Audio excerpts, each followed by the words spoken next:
चलो, तो last class में हम लोगों ने पढ़ा था कि जो टेम्परेचर है मेरा 1073 केल्विन, उसके नीचे मेरे पास कार्बन मोनोऑक्साइड एक अच्छी रिड्यूसिंग एजेंट की तरह काम करता है आयरन के लिए। और मेरे पास जब वो टेम्परेचर ग्रेटर देन 1073 केल्विन हो जाता है तो कार्बन को एक रिड्यूसिंग एजेंट की तरह हम लोग यूज करते हैं।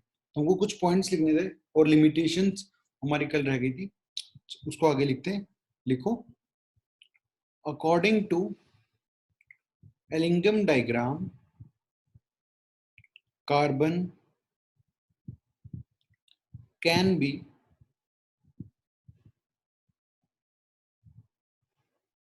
used as a reducing agent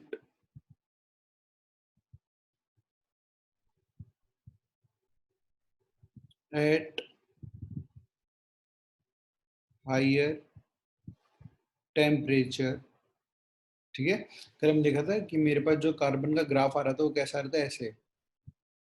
ठीक है, तो हमको पता था एक टेम्परेचर के बाद, हाई टेम्परेचर के बाद इसकी वैल्यू सबसे नीचे हो जाएगी। According to Ellingham diagram, carbon can be used as a reducing agent at higher temperature for the reduction of any metal oxide,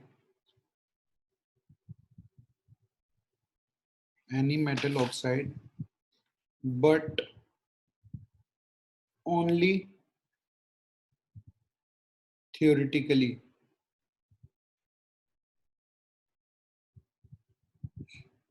Practically, it is not possible।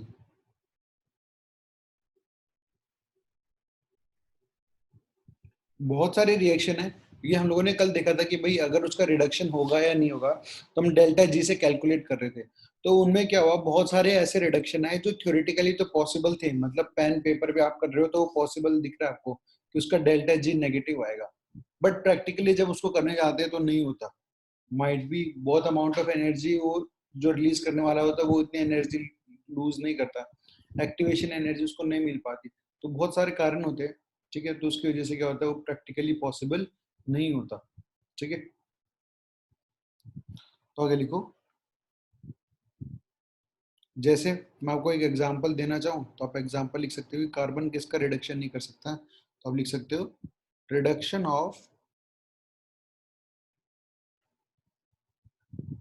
Cr2O3 chromium oxide cannot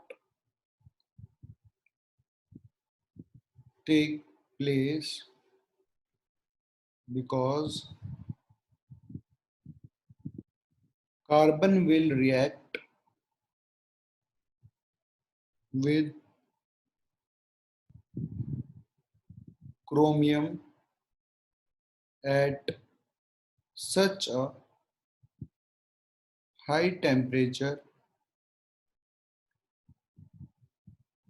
to form its refractory carbide।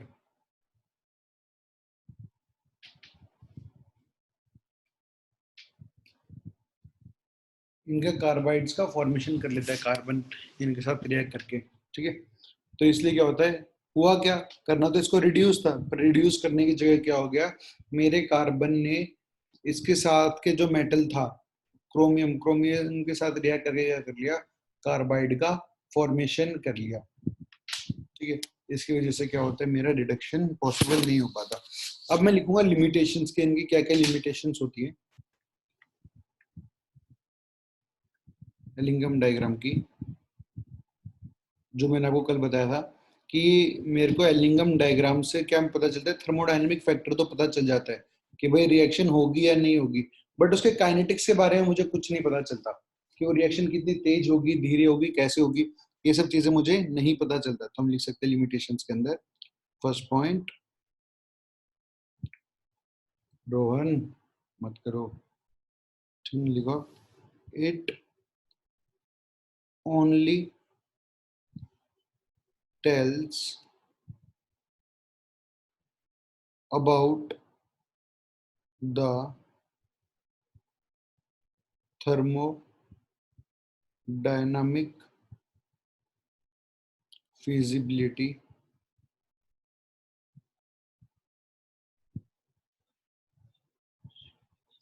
of reduction. It only tells about the thermodynamic feasibility of reduction of a metal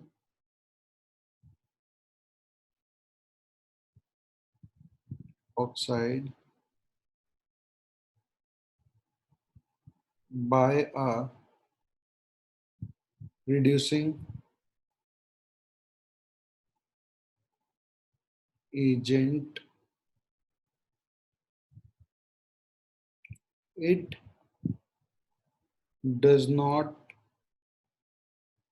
give any idea about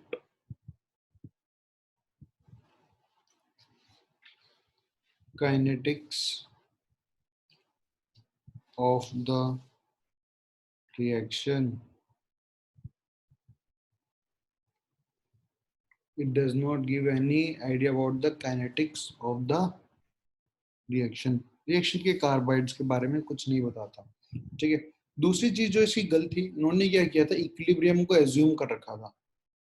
in the case उन्होंने बोला भाई reactant के बीच में और जो product है उनके बीच में क्या होगा, आपके पास इक्विलिब्रियम बना हुआ है। तो हमको पता है कि भाई मेरे पास ऑक्साइड है तो मेटल तो सॉलिड स्टेट में थे। मेटल्स का रिएक्शन जब मैं ऑक्सीजन के साथ करवा रहा था तो मुझे जो मिलके बन रहा था यहाँ पर वो बन रहा था मेट M2OX, जो मैंने आपको बताया था, और वो भी कैसे स्टेट में था, सॉलिड स्टेट में। अब मुझे पता है भाई इक्विलिब्रियम पे जब मैं एक्टिव मास लिखता हूँ तो मैं सॉलिड को कंसिडर तो करता ही नहीं हूँ, सॉलिड्स का कंसिडरेशन तो मैं लेता ही नहीं हूँ इसका मास। तो अगर आप इसके इक्विलिब्रियम कांस्टेंट लिखने जाओगे तो क्या लिखोगे, कंसंट्रेशन ऑफ प्रोडक्ट, वो तो मेरा 1 हो जाता है, वो तो हमेशा एक्टिव मास मेरा 1 रहता है, और सॉलिड का भी 1 होगा तो upon concentration of oxygen oxygen आएगा। तो मतलब मेरा सॉलिड का तो कोई मतलब नहीं है। अगर आपका ऑक्सीजन खत्म हो जाए तो फिर सॉलिड का मास का तो कोई वैल्यू ही नहीं रहेगी। अगर ऑक्सीजन 0 होगी तो मतलब इक्विलिब्रियम कांस्टेंट तो इंफिनिटी हो गया। ठीक है ना, इसीलिए ऐसा कहा गया कि इक्विलिब्रियम कंडीशन जो है एज्यूम की गई है इस थ्योरी के लिए वो गलत है ना, उसका कोई तात्पर्य नहीं है। तो आप लिख सकते हो it always consider an equilibrium between the reactant and product. ठीक है, रिएक्टेंट और प्रोडक्ट के बीच में क्या होता है, इक्विलिब्रियम उन्होंने माना था, जो कि गलत था। ऐसा कोई जरूरी नहीं है ना। अब हम लोग क्या करेंगे, हम लोग 2 पार्ट तो पढ़ चुके थे, कंसंट्रेशन ऑफ ओर्स जिसमें हमने ओर्स की सफाई की थी फिजिकल और केमिकल मेथड में।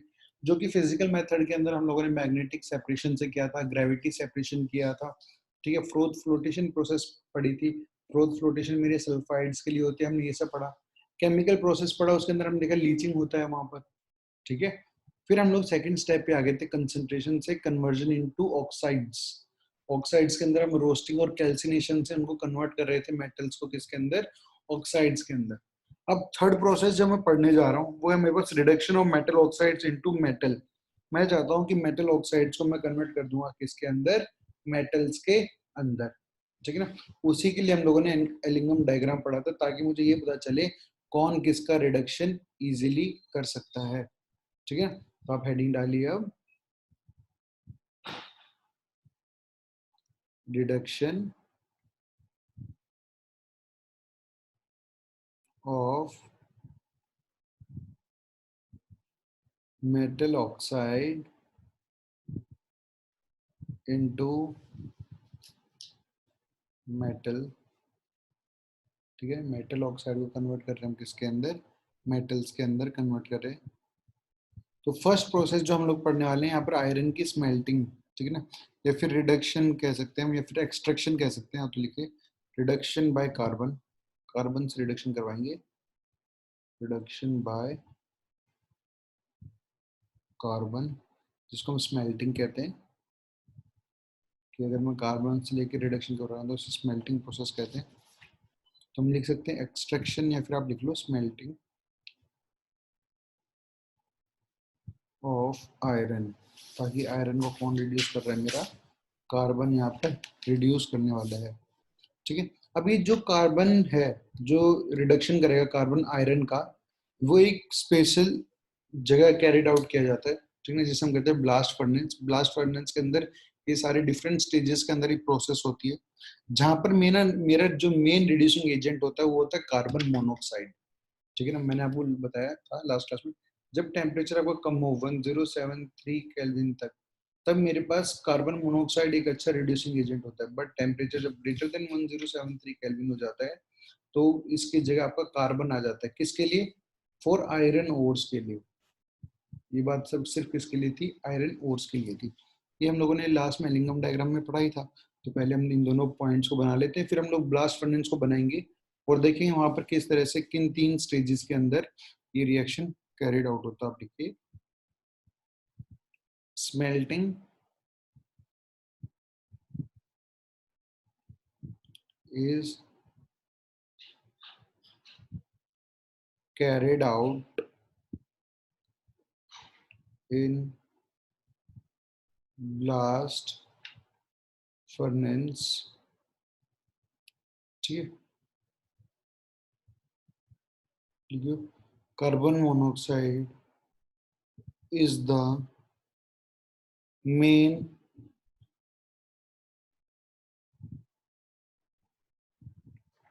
reducing agent for smelting of iron.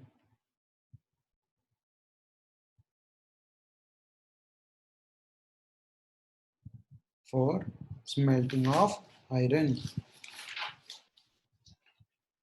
ठीक है,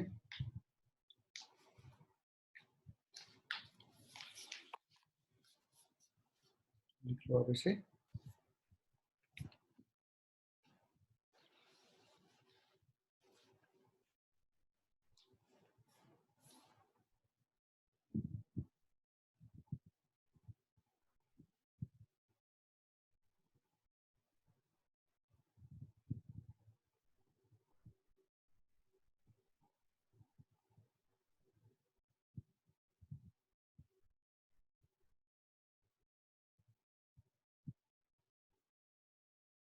ठीक है, चलो अब हम लोग डायग्राम बनाते हैं ब्लास्ट फर्नेस का, जहां पर ये रिएक्शन होती है किस तरह से, उसका स्ट्रक्चर कैसा होता है। देखो, वो कुछ इस प्रकार से दिखाई देता है आपको।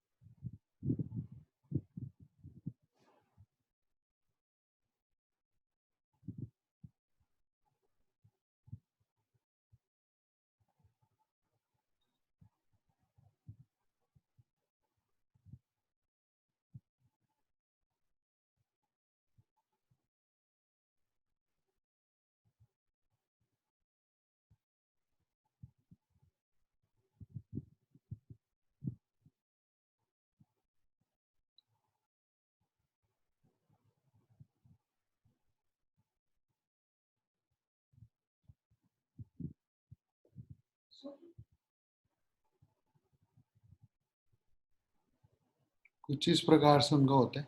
यहाँ पर अलग अलग बैरियर बने होते हैं, बेंच जिसे हम कहते हैं, ऐसे सब बेंचेस होती हैं। बेंच होने के लिए नहीं है। यहाँ पर आपके पास होता है और प्लस कार्बन प्रेजेंट होता है, ठीक है, और प्लस कार्बन, और प्लस कार्बन, और प्लस कार्बन, और प्लस कार्बन, और प्लस कार्बन रखे होते हैं बेंचेस के ऊपर। यहाँ से आप लोग चार्ज इंसर्ट करते हो। चार्ज के अंदर क्या है मेरे पास, देखो आपको पता है, अब जो आप ओट्स डालने वाले हो उसमें और भी प्रेजेंट होगा, कार्बन भी प्रेजेंट होगा, और उसके अंदर मेरे पास क्या होगा, CaCO3, calcium carbonate. As a flux में इसके अंदर क्या करूंगा, इंसर्ट करता हूँ। उनका एक रेशियो होता है 1:2:8 के रेशियो में मैं इनको मिला के जो मैंने वो चार्ज बनाया है पार्टिकल छोटे छोटे, वो मैं यहाँ से उसको इंसर्ट करता हूँ। ठीक है, अब क्या होता है, यहाँ से मैं ऑक्सीजन को फ्लो करवाता हूँ। ठीक है, मुझे पता है कि भाई इसके अंदर कार्बन प्रेजेंट है, तो कार्बन और ऑक्सीजन एक दूसरे से रिएक्ट करके बना लेते हैं मेरे पास CO2 गैस। ठीक है, CO2 गैस मेरे पास बन जाती है। ठीक है, ये जो पूरा प्रोसीजर इसके अंदर कैरिड आउट होता है वो 3 प्रोसेस के अंदर होता है। पहला जोन हम कहते हैं कंबशन जोन। इन तीनों जोन के बारे में अलग अलग पढ़ेंगे। ये होता है कंबशन जोन। दूसरा हम लोग बात करेंगे रिडक्शन जोन के बारे में।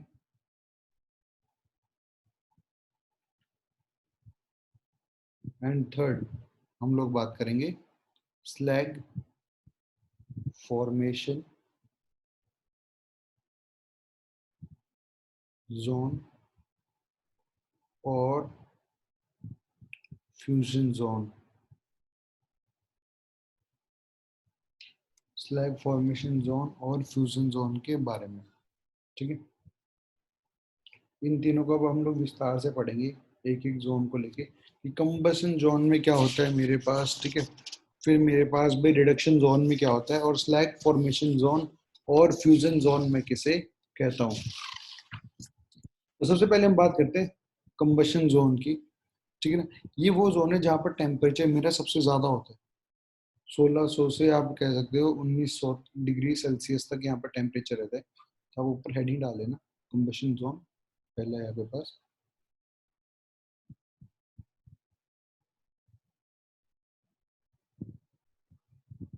कंबशन जोन, यहाँ पर कंबशन जैसे नाम सजेस्ट हो रहा है तो क्या होता है, कार्बन का कंबशन होता है और CO2 गैस प्रोड्यूस होती है यहाँ पे। ठीक है ना, क्योंकि अब ये CO2 गैस ही आगे ऊपर बढ़ेगी और यहाँ कार्बन जो ये प्रेजेंट है इनके साथ रिएक्ट करती है और कन्वर्ट होती है कार्बन मोनोऑक्साइड में। वो सेकंड स्टेज में होता है जब आप रिडक्शन जोन में आ जाते हो।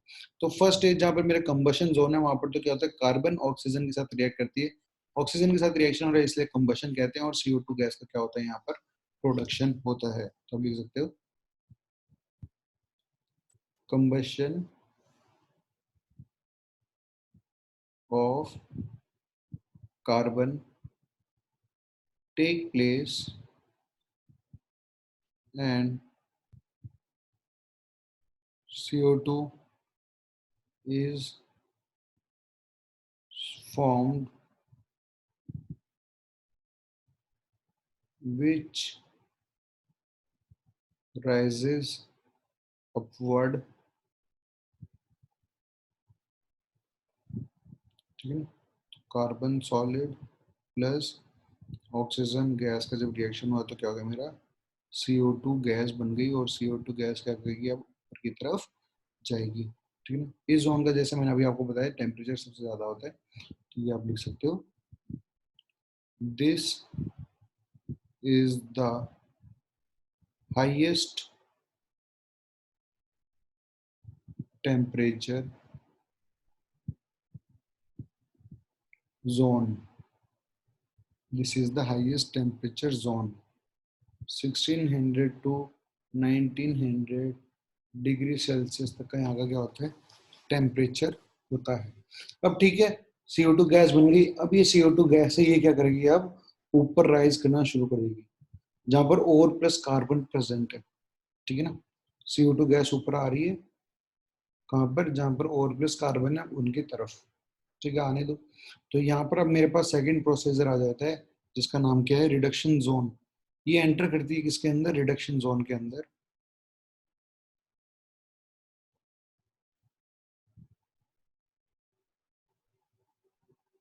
रिडक्शन जोन का जो टेम्परेचर है वो लगभग माना जाता है कि भाई उनका टेम्परेचर जो 300 टू 700 डिग्री सेल्सियस के आसपास है। ठीक है ना, ये फिर थोड़ा ऊपर नीचे अलग अलग बुक के अंदर अलग अलग लिखा होता है, लगभग लगभग हम लोग इसको इतना मान लेते हैं। और ये भी मान लिया जाता है कि भाई ये 1073 केल्विन के आसपास है।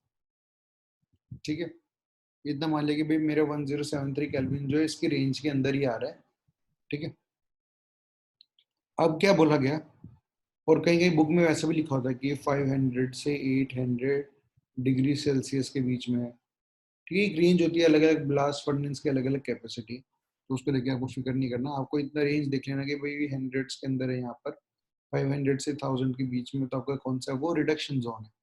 ठीक है, रिडक्शन जोन में क्या होगा, वो जो CO2 गैस ऊपर गई थी और उसके साथ जो आपने कार्बन रखा था उसके साथ रिएक्शन करेगा और बनाएगा आपका कार्बन मोनोऑक्साइड। और मुझे पता है 1073 केल्विन से नीचे तो कार्बन मोनोऑक्साइड मेरा क्या होता है, बहुत अच्छी रिड्यूसिंग एजेंट होता है। ठीक है, तो ये क्या करेगा, अब जो कार्बन जो ओर्स प्रेजेंट है, देखो क्योंकि हम लोगों ने यहाँ पर देखा, हम लोगों ने क्या क्या चीजें डाल की, ओर प्लस कार्बन, कार्बन ने तो CO2 गैस के साथ कार्बन मोनोऑक्साइड का फॉर्मेशन कर लिया, ये कार्बन मिला, CO2 गैस आई, दोनों ने मिलकर कार्बन मोनोऑक्साइड बना लिया। अब ये मोनोऑक्साइड क्या करेगी, ये जो ओर प्रेजेंट थे जिनके अंदर आयरन था, क्योंकि हम लोग क्या पढ़ रहे हैं, आयरन का एक्सट्रैक्शन पढ़ रहे हैं, स्मेल्टिंग ऑफ आयरन, ठीक है ना, तो आयरन के ओर्स थे वहां पर, उनके साथ अब ये क्या करेगा, रिएक्शन स्टार्ट कर देगा। जैसे अगर आयरन ऑक्साइड प्रेजेंट है 3Fe2O3, उसके साथ आपका कार्बन मोनोऑक्साइड रिएक्ट करेगा और फॉर्मेशन रहेगा 2Fe3O4 प्लस CO2 गैस, तो मेरे बाहर रिमूव हो ही रही है। अब जैसे अगर हम Fe3O4 की बात करें, उसके साथ कार्बन मोनोऑक्साइड रिएक्ट करेगा तो कन्वर्शन करेगा 3FeO प्लस CO2, रिडक्शन हो रहा है। अब FeO बना, FeO के साथ रिएक्शन करेगा मेरा CO और फॉर्मेशन करेगा Fe का, और CO2 गैस क्या होगी मेरी, बाहर निकल जाएगी, ये गैस भी बाहर निकल जाएगी, ये गैस भी। फाइनली मुझे क्या मिला यहाँ से, आयरन का ओर मिला। क्या मिला, आयरन का ओर मिल गया जो प्योर स्टेट में प्रेजेंट है। बट ये जो आयरन हमको इस प्रोसेस मिलता है, ये तो मिलता है पिग आयरन। कौन सा मिलता है, पिग आयरन, जो कि मेरे इंडस्ट्रीज में बिल्कुल भी यूज नहीं किया जाता। पिग आयरन बहुत ही ग्रेड लो आयरन होता है, तो ये इंडस्ट्रीज के अंदर यूज नहीं किया जा सकता। ठीक है, आप लिख सकते हो can not be used in the industry, industry के अंदर इसको यूज आप नहीं कर सकते। ठीक है ना। अब क्या हो गया, जैसे ही पिग आयरन मिला, क्योंकि टेम्परेचर बहुत ज्यादा, तो ये होता है मेरा मोल्टन स्टेट में, तो उसकी वजह से क्या होता है, ये सारा का सारा जो आपके पास आयरन बना, वो मोल्टन स्टेट में आके यहाँ कलेक्ट हो जाते हैं, यहाँ पर। ठीक है, आपके पास क्या होगा, जितना भी आयरन बना, ये आयरन यहाँ पर मोल्टन स्टेट में आके यहाँ पर क्या आ जाता है, कलेक्ट होने लग जाता है। अब मुझे पता है भाई ये तो ओर था, इसमें ओर के अंदर तो मेरी दोनों चीजें होंगी, प्योर ओर भी होगा और इसके अंदर इम्प्यूरिटीज भी होंगी। प्योर ओर तो मेरा आ गया नीचे, क्योंकि जब मैंने इसका रिएक्शन करवाया, ऑक्सीडेशन या रिडक्शन जो भी करवाया, उसकी वजह से मुझे आयरन तो मिल गया मोल्टन स्टेट के अंदर यहाँ पर। बट जो इम्प्यूरिटीज थी वो अभी भी इनके साथ ही क्या होंगी, प्रेजेंट होंगी। ठीक है, इम्प्यूरिटीज तो अभी भी इनके साथ ही क्या होंगी, प्रेजेंट होंगी। इसी चीज के लिए तो इम्प्यूरिटीज को निकालने के लिए तो आपने क्या मिलाया था, कैल्शियम कार्बोनेट को मिक्स किया था। ठीक है ना, तो हम लोग लिखते हैं फ्यूजन जोन के अंदर जो मेरे पास लास्ट स्टेप होता है, that is the fusion zone.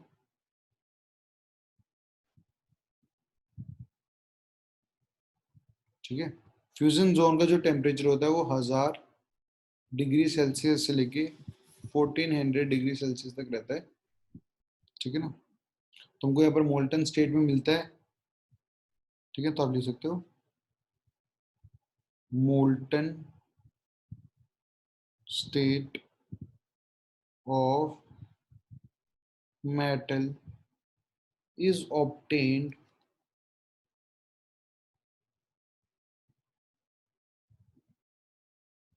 at the hearth of the furnace। ठीक है ना, हर्थ ऑफ द फर्नेंस होता है ये लोअर वाला पार्ट, इसको कहते हैं हम लोग। ठीक है ना, इसको, कि भाई मेरे को जो मोल्टन स्टेट में मेटल था वो यहाँ पर मिल गया है ना। अब क्या होगा, कैल्शियम कार्बोनेट हमने डाला था एज अ फ्लक्स। अब कैल्शियम कार्बोनेट को इतने हाई टेम्परेचर पर जब आप हीट करोगे, it will convert into calcium oxide plus CO2 gas.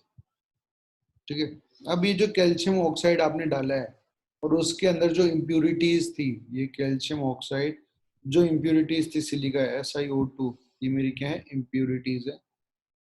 ये उनके साथ रिएक्ट करके क्या बना देगा, CaSiO3। ये मेरा क्या हो गया, स्लैग का फॉर्मेशन हो गया। तो लास्ट क्लास में जैसे मैंने आपको बताया था इम्प्यूरिटीज क्या होती है और स्लैग क्या होता है, तो ये स्लैग का फॉर्मेशन हो गया। अब स्लैग की जो डेंसिटी है वो मेरे प्योर आयरन से क्या होती है, कम होती है। तो होगा क्या, देखो ये स्लैग जो होगा मेरे पास जब कैल्शियम कार्बोनेट से रिएक्ट करके क्या होगा, इसकी डेंसिटी कम है तो ये इसके ऊपर आने लग जाएगा इस तरीके से, ठीक है, इस तरह। तो इस वाले तरफ से तो आप क्या करते हो, स्लैग को रिमूव कर लेते हो, और जो मैंने यहाँ पर दूसरा वाला ये जो होल लगा है यहाँ से आप क्या करते हो, आपका जो प्योर मेटल है उसको एक्सट्रैक्ट कर लेते हैं और यहाँ से हम बाहर निकाल देते हैं किसको, स्लैग को बाहर निकाल देते हैं, और यहाँ से हम लोग क्या लेते हैं, अपना प्योर मेटल ऑब्टेन कर लेते हैं जो कि मुझे मोल्टन स्टेट के अंदर मिल जाता है, ठीक है। ये बात समझ आ गई। कंबशन जोन, हमने CO2 गैस को, कार्बन को ऑक्सीजन के साथ रिएक्शन हो के CO2 गैस बनाया। दूसरा रिडक्शन जोन, अब जब ये CO2 गैस ऊपर गई तो जो यहाँ पर कार्बन प्रेजेंट था उसके साथ इसने रिएक्शन किया और कार्बन मोनोऑक्साइड में कन्वर्ट हो गई।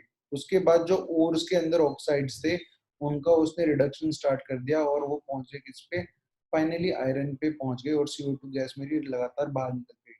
ये आयरन जो होता है वो पिग आयरन होता है जो मैं इंडस्ट्रीज के अंदर यूज नहीं कर सकता। और फाइनली आपके पास क्या हुआ, जो उसके अंदर इम्प्योरिटीज प्रेजेंट थी उन इम्प्योरिटीज का आपने स्लैग बनाया और स्लैग के वो आपने क्या कर दिया, सेपरेट कर दिया। स्लैग की डेंसिटी कम थी, वो ऊपर था, नीचे मेरा प्योर मेटल था, इसको इस साइड बाहर निकाला और मैंने क्या किया, अपने पास जो प्योर मेटल था उसको दूसरी साइड से ऑब्टेन कर लिया, ठीक है। अब हमको क्या करना है, मेन चीज आपके पास ये, आपको यहाँ पर टेम्परेचर का ध्यान रखना है कि मेरे पास फ्यूजन का इतना टेम्परेचर होता है जो कि डायरेक्टली एग्जाम में पूछ लिया जाता है। रिडक्शन जोन का टेम्परेचर इतना होता है, आपको ये ध्यान रखना है, ठीक है ना। कंबशन जोन की किस काम आता है, ये सारी चीजें बहुत ही जरूरी है। तो अभी तक मैं क्या करूँ, इसके बाद हम लोग क्या करेंगे आगे, जो रिडक्शन जोन वाली चीजें, रिडक्शन कंपाउंड्स मेरे को पढ़ने हैं, ठीक है। अब हम लोगों को जो पढ़ना है वो हम लोग आगे पढ़ेंगे कि और भी मेरे को ऑक्साइड से जिनकी रिडक्शन करने हैं, जैसे एल्यूमिनियम ऑक्साइड्स का हमको एक एक्सट्रैक्शन पढ़ना है, एल्यूमिनियम का कैसे होता है। तो ये सब हमको पढ़ने से पहले आपको ये सारी चीजें एक बार याद आनी होनी चाहिए और एल्यूमिनियम डायग्राम का अच्छे से यूज आना चाहिए, ठीक है। तो अभी तो